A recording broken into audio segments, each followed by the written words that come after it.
Baik, Assalamualaikum warahmatullahi wabarakatuh. Selamat pagi, salam sejahtera untuk kita semua. Berjumpa lagi dengan saya dalam mata kuliah Statistika Pertanian. Saya lanjut ya.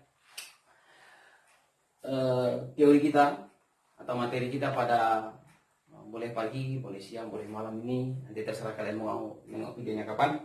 Pada pagi hari ini adalah sebaran T ya. Sebaran T atau juga disebut sebaran student. Sebaran T. Sebelumnya sudah saya jelaskan tentang sebaran Z. Sebaran Z. Apa yang membedakan antara sebaran T dengan sebaran Z? Kalau kita perhatikan sebaran Z, kita review kembali. Data-data yang kita ambil di lapangan, kita gambarkan dalam satu kurva. Nanti kurva itu akan membentuk satu bentuk seperti genta yang simetris. Kalau kita bagi dua, luas di kiri sama dengan luas di kanan. Berapa luasnya? Di kiri 0,5, di kanan 0,5. Kalau kita letakkan 1, karena memang total peluang itu maksimalnya 1. Kurva ini akan membentuk satu persamaan. Fx sama dengan 1 dibagi 2 pi tau akar dikali I pangkat setengah X dikurang mu dibagi tau pangkat 2. Ini persamaan garisnya.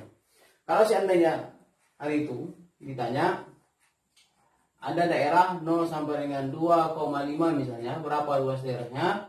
LD atau peluang dari 0 sampai dengan 0,0 sampai dengan 2,5 adalah integral 1 dibagi 2 pi tau akar dikali I pangkat setengah dikali X dikurang mu dibagi tau ya, dibagi tau pangkat 2. Batas bawahnya 0, batas atasnya 2,5.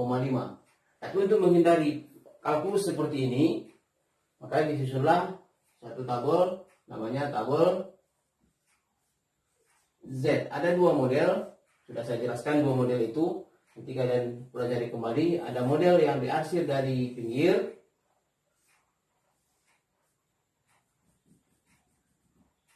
diwakili oleh buku Walpole. Kalau kita lihat ada di buku Walpole, ada model yang diarsir dari tengah.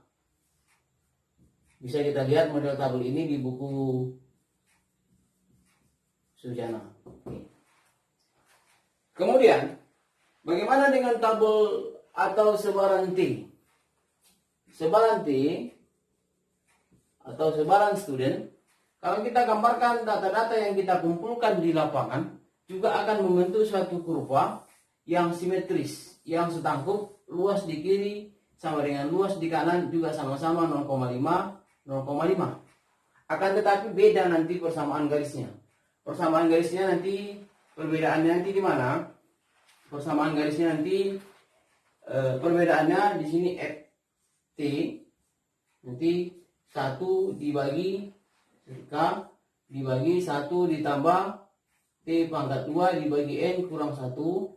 Ini pangkat 2 ya. Pangkat 2 pangkat setengah N. 1 dibagi T pangkat 2 bagi setengah N. Kemudian nanti dalam sebaran T student, apa yang membedakan di antara kedua ini? Maka yang membedakannya data yang kita kumpulkan di lapangan. Sebelum kita analisis sebenarnya harus kita uji apakah data itu menyebar normal atau tidak. Data ya. Kalau seandainya kita dapatkan satu data, kita uji apakah menyebar normal atau tidak. Bagaimana cara mengujinya? Ada namanya uji normalitas. Atau bisa juga kita gunakan nanti uji Bartlett test. Oke, uji Bartlett test ya. Nanti akan didapatkan data itu menyebar normal atau tidak. Tapi ini belum saya jelaskan uji Bartlett ini. Atau secara sederhana, data-data yang kita kumpulkan di lapangan, ketika data itu N atau N jumlah sampel atau jumlah populasi, Kalau N ini mewakili populasi, N besar, sedangkan N kecil mewakili sampel. Jika N atau N besar lebih besar sama dengan 30, maka itu sudah secara sederhana sudah bisa kita anggap data itu menyebar normal. Oke, secara sederhananya, tapi perlu kita uji nanti. Apabila N itu lebih kecil daripada 30, maka ini sebaran ini akan nanti mengikuti sebaran student. Tidak normal ya, sebaran student. Ini secara sederhana dulu ya. Itu akan kita jelaskan nanti di belakang untuk uji Bartlett atau uji normalitas. Ini secara sederhana. Kembali lagi. Kembali. Persamaannya K dibagi 1 tambah T pangkat 2 dibagi N kurang 1. Maka kalau seandainya muncul suatu pertanyaan, berapa peluang dari 0 sampai dengan 2,5, maka juga sama nanti. Kita gunakan LD atau peluang integral K dibagi 1 ditambah T pangkat 2 dibagi N kurang 1, ini pangkat setengah N. Batas bawahnya 0, batas atasnya 2,5. Untuk menghindari integral kalkulus seperti ini, maka telah disusun juga tabel T. Tabel T sama juga dengan tabel Z, nanti ada dua model dia. Ada model yang diarsir dari pinggir sebelah kiri, ada model yang diarsir sebelah kanan. Kalau saya gambarkan model tabel yang ada itu ada dua nanti. Ada model tabel yang seperti ini.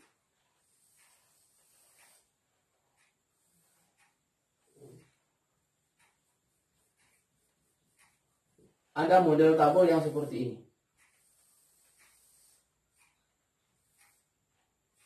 Diarsir di sebelah kanan. Apakah nanti hasilnya akan sama dengan kita melihat tabel yang berbeda ini? Akan tetap sama. Hasilnya akan tetap sama. Cuman cara melihat tabelnya berbeda.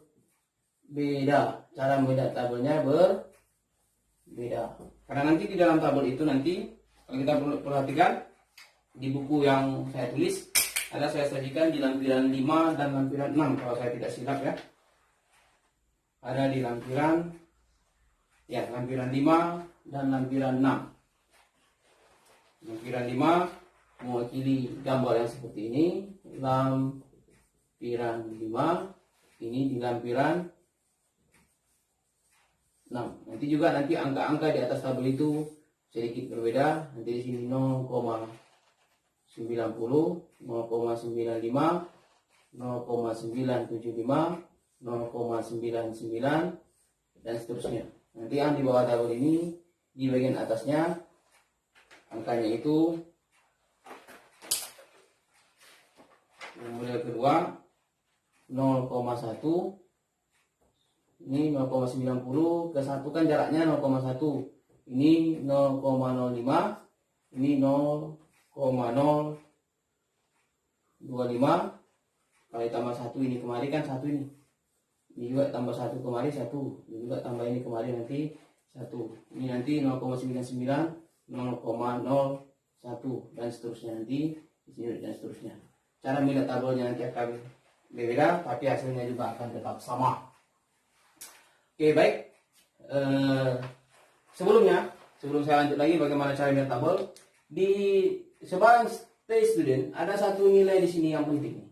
Ada satu satu hal yang penting. Ada n kurang 1 di sini. Istilah n kurang 1. N kurang 1 ini dalam sebaran T atau student diistilahkan dengan derajat bebas. Atau disingkat dengan dB. Atau dalam beberapa buku juga ada yang menulis derajat kebebasan.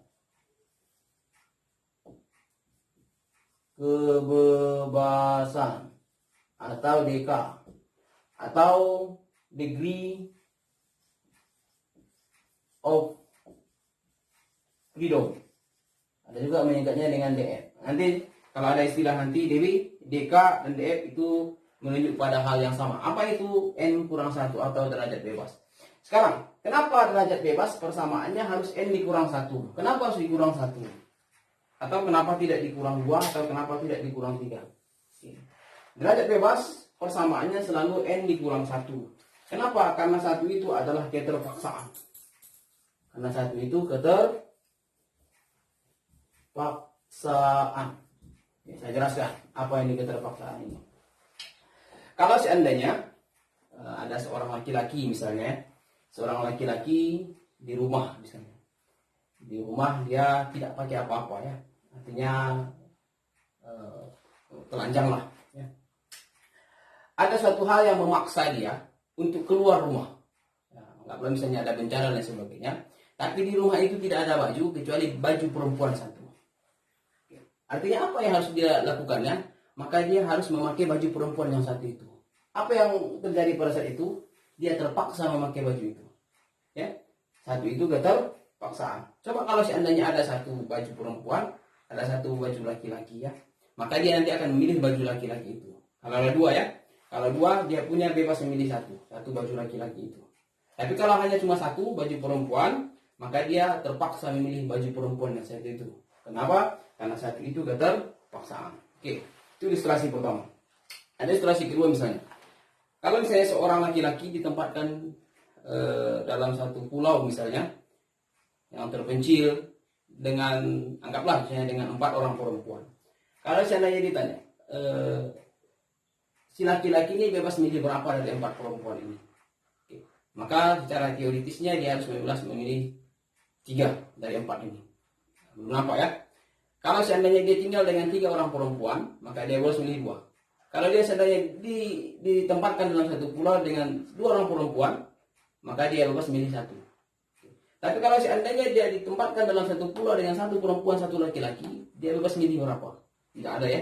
Karena satu ini keterpaksaan. Karena cuma ada satu. Terpaksa ya. Keterpaksaan. Ingat ya, ini N dikurang 1 adalah derajat bebas. Nanti dalam tabel ini akan muncul nanti di sebelah kiri ya. Di sebelah kiri di tabel itu, kalau kita perhatikan lagi tabel di lampiran 5 dan lampiran 6, nanti di tabel itu nanti di sini ada baris di atas, kemudian nanti di sini ada nanti di sini P. Dalam beberapa buku ada tulis DK atau DB atau DF. Nanti di sini dimulai dengan angka 1, 2, 3, 4 dan seterusnya.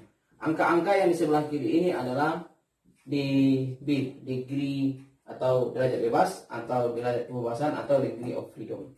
Sama juga nanti di sini ada nanti di sini yang di lampiran 6, 1, 2, 3 dan seterusnya sampai tak terhingga. Ini juga adalah nilai DB atau derajat bebas. Ini hal-hal yang perlu kita perhatikan sebelum kita melihat tabel T. Oke. Saya berikan contoh pertama. Contoh pertama terlihat di buku, boleh yang buku saya tulis di halaman 43. Halaman 43.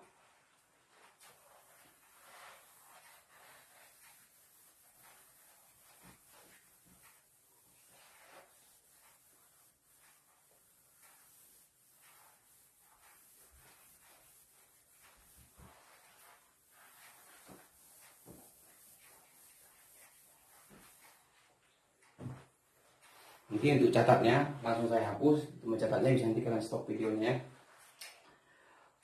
Beberapa contoh. Contoh pertama. Untuk N sama dengan 13. N sama dengan 13. Ingat ya, N itu banyak data atau banyak data yang diwakili dari sampel. Kalau dia N besar baru populasi.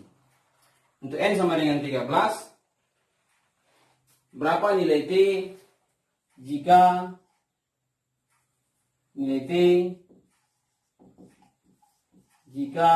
P sama dengan 0,95?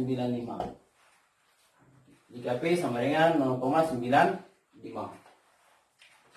Bisa kita gunakan lampiran 3. Bisa kita gunakan lampiran 5, bisa kita gunakan lampiran 6. Yang diarsir dari pinggir atau yang diarsir dari pinggir kiri dan pinggir kanan.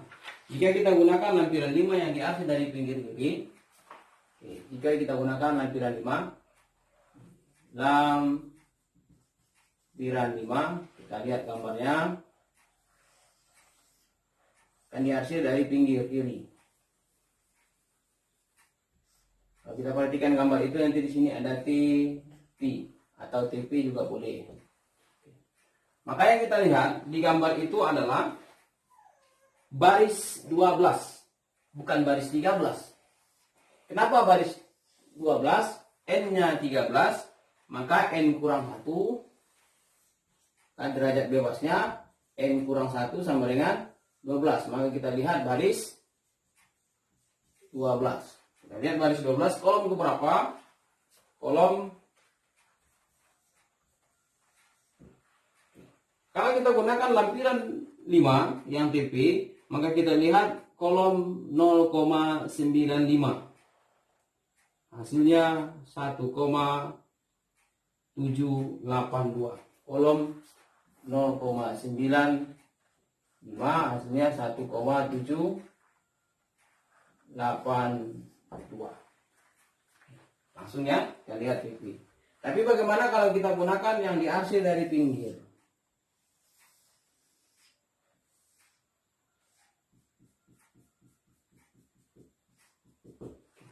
Sama juga, yang kita lihat dB-nya sama dengan N kurang 1 sama dengan 12. Kita lihat baris 12. Kolom ke berapa? Kolomnya yang menjadi permasalahan. Kalau di sini P sama dengan 0,95, ada satu harus saya sampaikan di sini. P tambah alfa sama dengan 1. P tambah alfa sama dengan 1. Karena nanti di sini di lampiran 6, di sini nanti T alfa. Maka nanti alfanya ini sama dengan 0,05. Karena 1 dikurang 0,1 dikurang 0,95 hasilnya 0,05. Maka nanti kita lihat kolom 0,05. Kalau kita perhatikan di lampiran 6 baris 12 kolom 0,05 hasilnya juga sama 1,782. 1,782. Ini cara melihatnya. Perbedaan antara P dengan alfa. Gambar yang pertama yang diarsir dari pinggir sebelah kiri itu adalah peluang kepercayaannya. Sedangkan yang diarsir di sebelah kanan itu adalah peluang errornya. Jadi kalau misalnya buat di sini T alfa, TP dengan P sama dengan 95%, itu artinya 95% itu benar, 5% salah. Kalau dibuat sini T alfa 5% atau 0,05, itu artinya salahnya 5%, kebenarannya 95%. Alfa itu adalah derajat kesalahan dan P itu adalah derajat penerimaan. Kemudian contoh nomor 2 juga masih pada contoh yang saya berikan. Untuk N sama dengan 16 untuk di buku saya. Tentukan T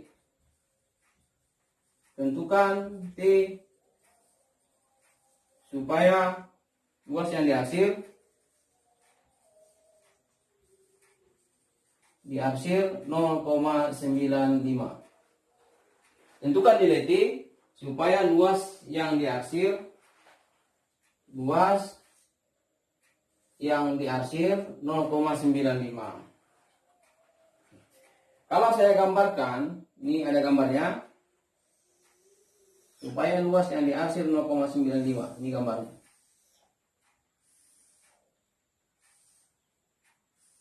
Ini negatif T karena di kiri, ini positif T.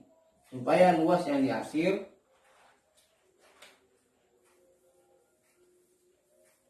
0,95. Maka pertanyaannya, karena gambar ini staku. Kalau yang diarsir 0,95, maka yang tidak diarsir berapa? Yang tidak diarsir itu, yang tidak diarsir 5%. Dan yang 5% ini ada setengah di kiri, setengah di kanan. Itu artinya di sini ada 2,5%, di sini ada 2,5%. persen. Kalau kita ubah persen ini artinya 0,025, ini juga 0,025. Maka tinggal kita cari nilai T-nya. Kita cari nilai T-nya. Bisa kita gunakan lampiran 5, bisa kita gunakan lampiran 6. Oke. Kalau gambarnya seperti ini, lebih mudahnya langsung kita lihat lampiran 6 nih. Karena sudah ada langsung di sini berapa nilai T. Jika ini 0,025, maka langsung kita lihat baris ke berapa? N-nya 16. Maka kita lihat baris 15. Karena N ya, N kurang 1, 15. Baris 15, kolom 0,025. Hasilnya lampiran 6 ya. Kita lihat langsung lampiran 6. Kolom 0,025 baris 15. Hasilnya 2,131. Hasilnya 2,131. 2,131. Bagaimana kalau kita lihat lampiran 5? Kalau kita gunakan lampiran 5, perhatikan kembali ya. Lampiran 5. Sebelumnya, tadi hasilnya 2,131. Maka di sini T-nya 2,131. Di sini negatif 2,131. Negatif ya, di sini positif, di sini negatif. Karena ini nanti 0. Tengah-tengah. Selalu 0 ya. Karena sudah dirubah persamaannya ke dalam persamaan T. Kembali. Bagaimana kalau kita gunakan lampiran 5? Kalau kita gunakan lampiran 5, pindah kembali. Kita gunakan lampiran 5. Saya gambarkan kembali. Di sini 0,025, di sini 0,025. Ini yang dihasil. Kemudian luas yang dihasil ini 0,95. Lampiran 5, ingat, dihasil dari pinggir. Kalau dihasil dari pinggir sampai kemari, dari pinggir ya, masih ikut ini. Sampai kemari, dan sisanya adalah 0,025. Ini sisa. Maka pertanyaannya, ini kemari berapa? Dari pinggir sampai kemari dengan sisa 0,25 adalah 0,975. Dari mana 0,975? 1 dikurang 0,025. Ini 0,975. Maka yang kita lihat baris sama, baris 15. Kenapa 15? Karena N-nya 16. 16 kurang 1, 15. Baris 15. Kolom 0,975 di lampiran 5. Kalau kita perhatikan di lampiran 5 0,975 baris 15. Hasilnya 2,131. Juga sama. Sama ya. Ini contoh kedua. Cara melihat tabel T atau tabel student. Yang perlu diingat, sering salah di sini cara melihat tabel T itu adalah N kurang 1 itu. Ya, langsung dilihat baris N-nya, bukan. Tapi baris N dikurang 1. Baik.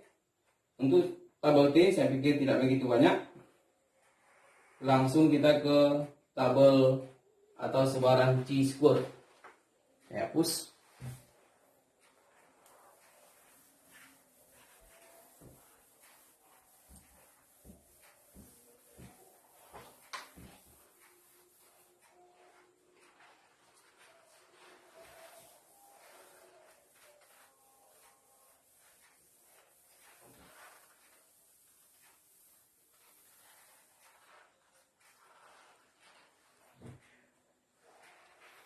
Selanjutnya sebaran X pangkat 2. Nanti ada 4 sebaran nanti yang saya jelaskan. Sebaran T atau sebaran student, kemudian ada sebaran Z atau sebaran normal, kemudian yang ketiga ada sebaran X kuadrat atau chi-square ya, atau sebaran X pangkat 2. Chi kuadrat boleh. Kalau kita gambarkan sebaran chi-square ini,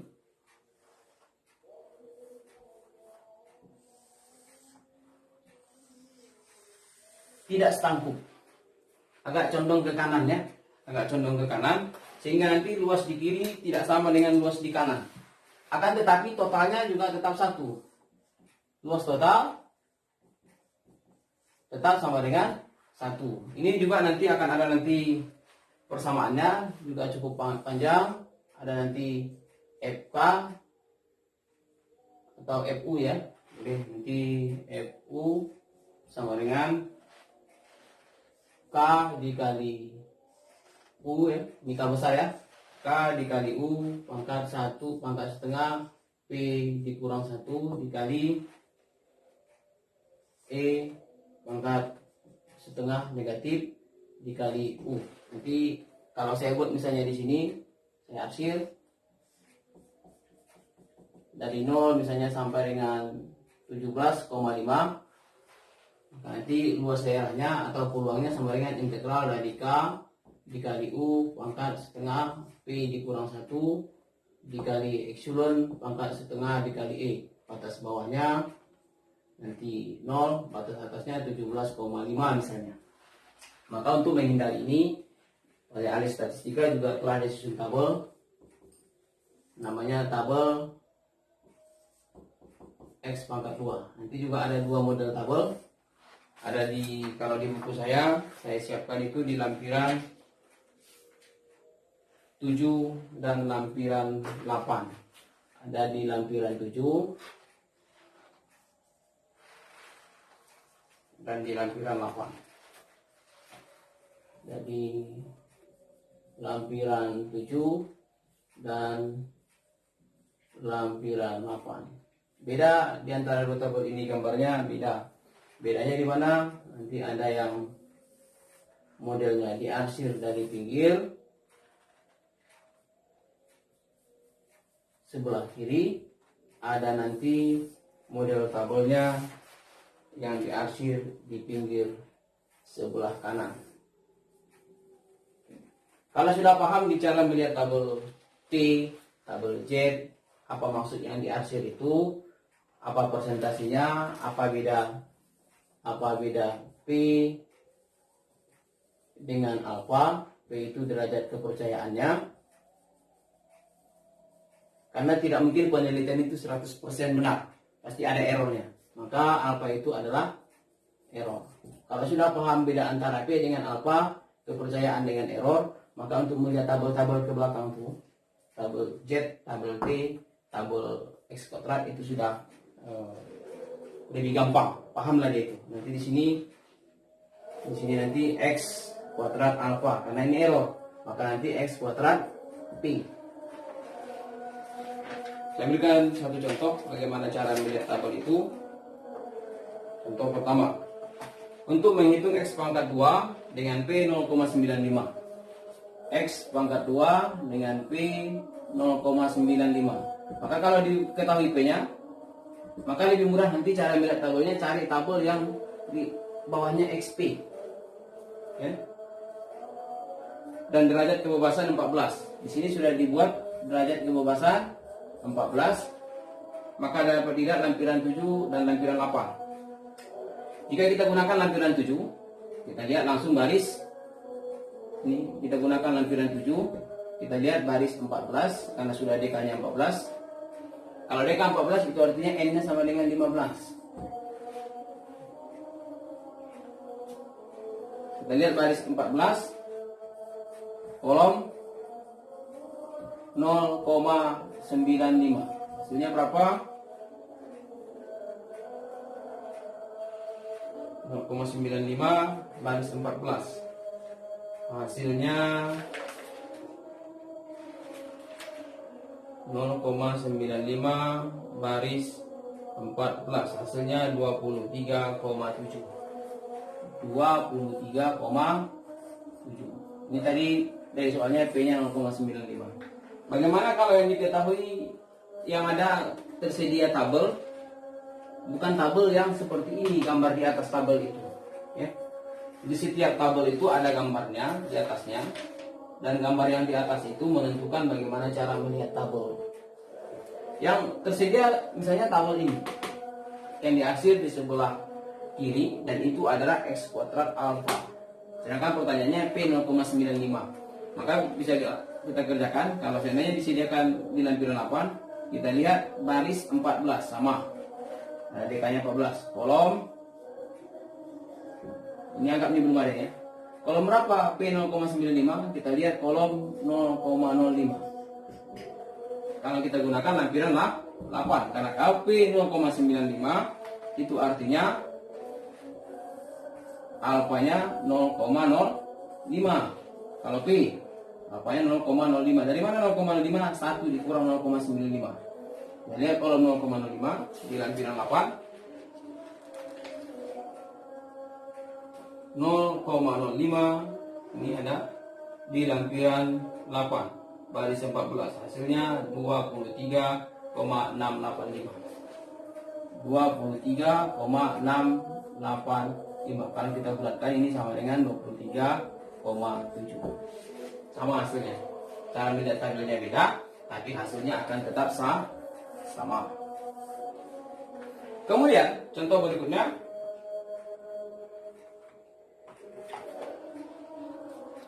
Ini contoh nomor 1 tadi ya. Ini lampiran 7, ini lampiran 8. Contoh nomor 1, contoh nomor 2. Saya gambarkan.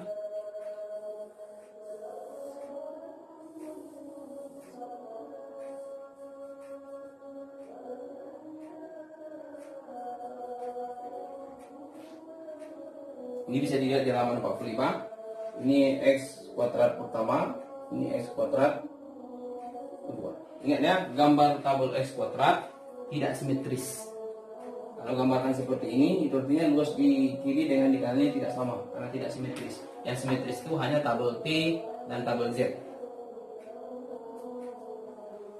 Kemudian, di sini ada beberapa, jika yang digunakan untuk perhitungan adalah lampiran 7, luas daerah yang dihasil sebelah kanan 0,5, itu artinya luas di sebelah kirinya 0,95. Kalau seandainya ini yang dihasil sebelah kanannya adalah 0,05, maka luas dari sini kemari adalah 0,95.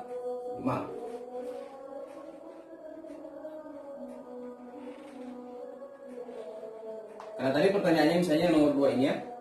Gambar di bawah ini grafik distribusi X pangkat 2 dengan DK 9. Dengan DK 9. Itu artinya N-nya 10 itu. Ini karena di sini sudah DK 9. Dengan luas daerah yang dihasil sebelah kanan 0,05. Kemudian dan sebelah kiri 0,0.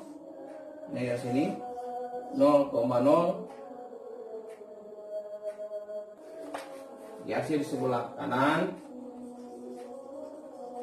0,5%, dihasil di sebelah kanan 5%, kemudian di sebelah kiri 5%,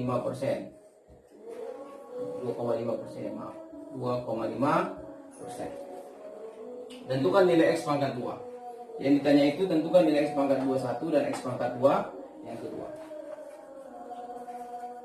Kalau kita gunakan lampiran yang pertama, kalau kita gunakan lampiran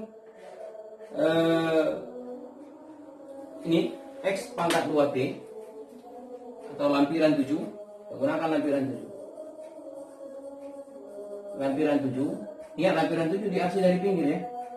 Dari pinggir dan mulai dari sini, maka ini sudah langsung nilai P-nya sama dengan 0,025. 0,025 karena dihasil dari pinggir. Kita lihat di tabel X pangkat 2 di lampiran 7 0,025 ada tabelnya ya, ada kolomnya. Kolom 0,025 di baris ke 9. Kenapa baris ke 9? DK-nya 9. 0,025 baris ke 9, hasilnya 2,7. Maka X pangkat 21, X pangkat 2 yang pertama 2,7. Itu yang pertama. Kemudian Kalau kita gunakan masih lampiran 7 untuk yang kedua, X pangkat 2 ini yang kedua, diarsir dari pinggir sampai kemari, karena ini 0,05, maka dari sini kemari adalah 0,95. Dari mana 0,95? 0,05 dikurang 1 dikurang 0,05 hasilnya 0,95. Maka kita lihat kolom 0,95 baris ke 9. Dari mana 9? Jika 9 baris 9 0,95 hasilnya 16,9. X pangkat 2 yang kedua 16,9. Ini kalau kita gunakan lampiran yang 7. Bagaimana kalau kita gunakan yang lampiran 8? Lampiran 8. Lampiran 8 ingat gambarnya diarsir dari pinggir ini. Lampiran 8. Untuk yang pertama, tadi di sini dari soal itu 2,5%. Ini ya, 2,5% ya, 0,025.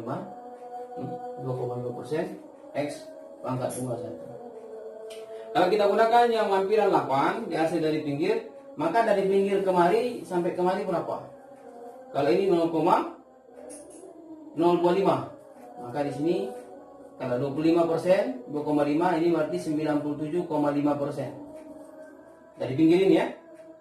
Karena di sini diarsir 2,5%. Kalau ini kita luarkan ke dalam desimal 0,975, maka langsung kita lihat kolom 0,975 baris ke berapa? Baris ke 9. Nah, di sini sudah disebut DK, derajat kebebasan ya. Juga sama nanti ya. Di sini juga DK. Sama dengan yang T sebelumnya, jangan salah. Kalau N-nya misalnya 10, maka yang kita lihat baris 9. Kalau N-nya 100, maka kita lihat baris 99.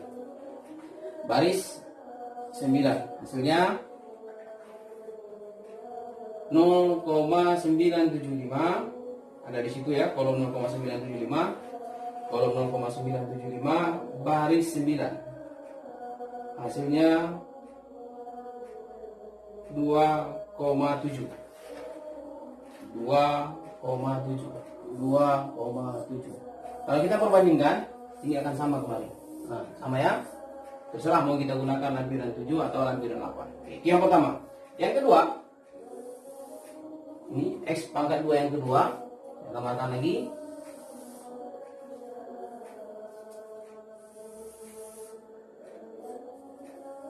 Berapa persen?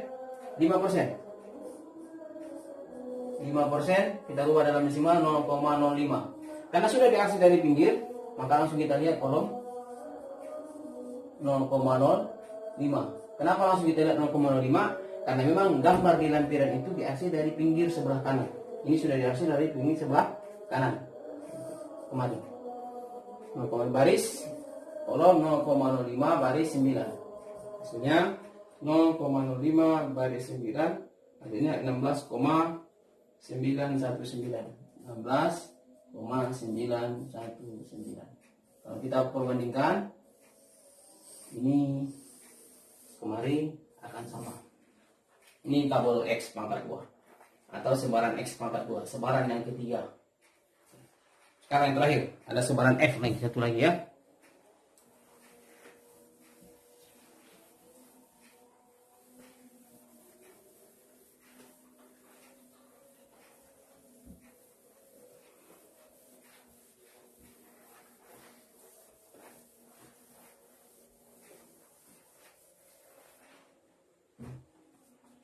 Dan sebaran yang terakhir, sebaran F. Kalau saya gambarkan lagi sebaran F ini,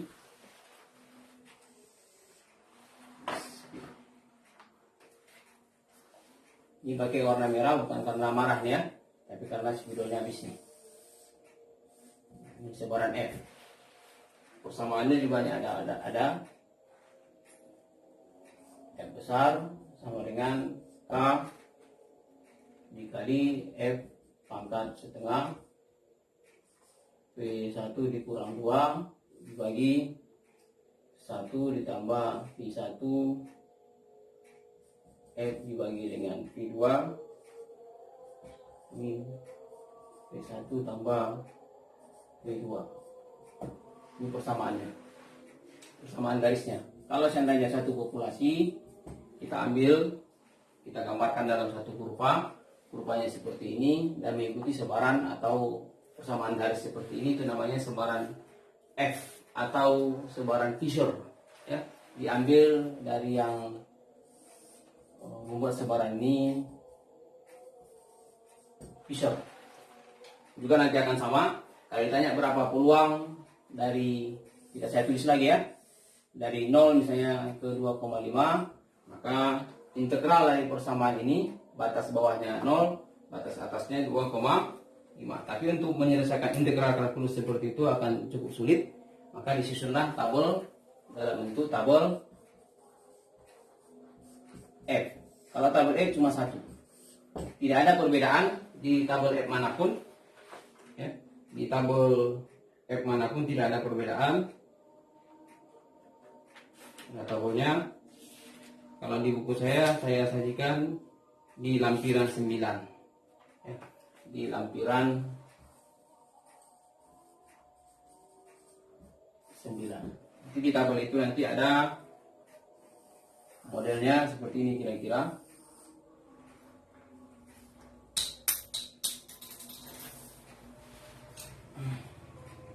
Ada derajat bebas penyebut, ada derajat bebas pembilang. Nanti di sini ada angka-angka 1, 2, 3, 4 dan seterusnya.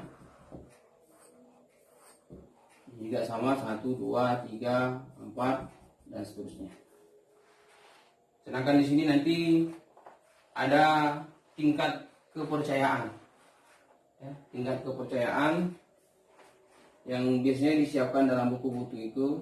Ada tingkat kepercayaannya 99% atau alfanya 0,01, 0,05. Juga nanti sama 0,01, 0,05. Yang tiga juga nanti 0,01, 0,05. Nanti bentuk tabelnya akan sama semua. Akan sama nanti semua di buku apapun. Walaupun nanti ada beberapa buku yang membuat 0,01, 0,05, 0,025 dan 0,1. Ada nanti beberapa buku yang membuat 4 di sini.